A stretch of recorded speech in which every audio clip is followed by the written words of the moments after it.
മെഡ്പാത്ത് അക്കാഡമിയിലേക്ക് ഏവർക്കും സ്വാഗതം. നമ്മൾ ഇന്ന് ഡിസ്കസ് ചെയ്യാൻ പോകുന്ന topic types of wound drainage. First one, serous drainage. വെള്ളം പോലെ ഇരിക്കുന്ന കൺസിസ്റ്റൻസി ഉള്ള ക്ലിയർ ആയിട്ടുള്ള ഫ്ലൂയിഡാണ് സിറസ് ഡ്രെയിനേജ് എന്ന് പറയുന്നത്. ഇത് വൂണ്ട് ഹീലിംഗിന്റെ ഏർലി സ്റ്റേജസിൽ, ഫസ്റ്റ് സ്റ്റേജസിലാണ് കാണുന്നത്. ഇത് നോർമൽ ആണ്, അബ്നോർമൽ ഡ്രെയിനേജ് അല്ല, നോർമൽ ഡ്രെയിനേജ് ആണ്. Next one, serosanguineous drainage. ഇത് ലൈറ്റ് പിങ്ക് അല്ലെങ്കിൽ ഒരു റെഡിഷ് ടിഞ്ച്ഡ് ഉള്ള ഫ്ലൂയിഡ് ആണ്, വിച്ച് മീൻസ് നേരത്തെ ഞാൻ പറഞ്ഞ സിറസ് ഡ്രെയിനേജ് അതിൽ ഇച്ചിരി ബ്ലഡ് ടിഞ്ച് വന്നാൽ എങ്ങനെ ഇരിക്കും, same pinkish or little bit reddish tinged, അത്രേ ഉള്ളൂ.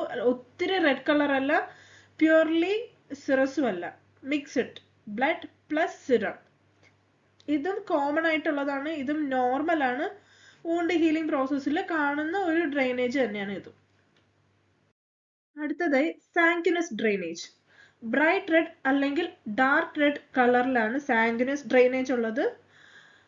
ഇത് ഫ്രഷ് ആയിട്ടുള്ള വൂണ്ടിൽ നിന്ന്, അതായത് ഫ്രഷ് ഇപ്പോഴുണ്ടായ വൂണ്ടിൽ നിന്ന് അല്ലെങ്കിൽ എന്തെങ്കിലും ട്രോമയിൽ നിന്ന് വരുന്ന ബ്ലഡ് ആണ്. ഒത്തിരി ഇങ്ങനെ സാങ്കിനസ് ഡ്രെയിനേജ് വരുവാണെങ്കിൽ അത് ആക്റ്റീവ് ബ്ലീഡിംഗ് ആണ് ഡിനോട്ട് ചെയ്യുന്നത്. നമുക്ക് ബ്ലഡ് ലോസ് വരാം, ഹൈപ്പോവോളീമിയയിലോട്ട് പോകാം, പേഷ്യന്റ് ഷോക്കിലേക്ക് പോകാം. അതുകൊണ്ട് ഇത്തരം ഡ്രെയിനേജ് കണ്ടാൽ പ്രഷർ ഡ്രസ്സിങ് കൊടുത്ത് ഡ്രെയിനേജ് കൺട്രോൾ ചെയ്തില്ല, ഇല്ലെങ്കിൽ ബ്ലീഡിങ് കൺട്രോൾ ചെയ്തില്ല എന്നുണ്ടെങ്കിൽ പേഷ്യന്റ് ഹൈപ്പോവോളീമിക് ഷോക്കിലോട്ട് പോകും. ഇത് നമ്മൾ ഡോക്ടറിനെ ഇൻഫോം ചെയ്യേണ്ടതാണ്. എക്സ്കലേറ്റ് ചെയ്യേണ്ട ഡ്രെയിനേജ് ആണ് ഇത്. Last one, purulent drainage.